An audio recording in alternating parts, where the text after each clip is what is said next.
বাংলাদেশ থেকে একটা বড় খুনিকে এসটিএফ অ্যারেস্ট করেছিল, জেনে রাখুন। যা নিয়ে বাংলাদেশে অনেক রেভলিউশন হয়েছিল। অন্য দেশের কথা আমি বলছি না, আমার বলার অধিকার নেই, কিন্তু আমি যেটা বলছি পয়েন্টটা, তারপরে তারা মেঘালয় দিয়ে বাংলায় চলে আসে।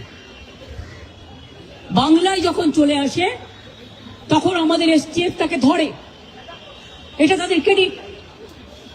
তারপরে হোম মিনিস্টার নিজে আমাকে ফোন করে বলছেন, এতদিন তো কই আমি বলিনি, মুখ করিনি, আজকে অত্যাচারের শেষ সীমায় গেছেন বলে। কারণ এটা জানে, আমি এখনো নামটা বলছি না ভদ্রতা করে, বাংলাদেশের লোক উত্তাল হয়ে যাবে, আমি সেটা চাই না, আমি দেশকে ভালোবাসি। না বলবো না দেশের স্বার্থে। কি বললেন?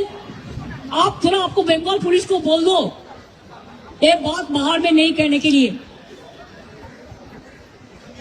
ये देश के लिए है।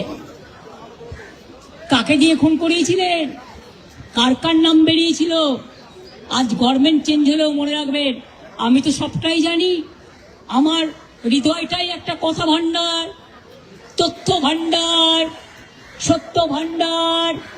আমি তো সম্পদের ভয়ে কর্মীদের জলে ভাসিয়ে দিয়ে দল ছেড়ে চলে যাব না।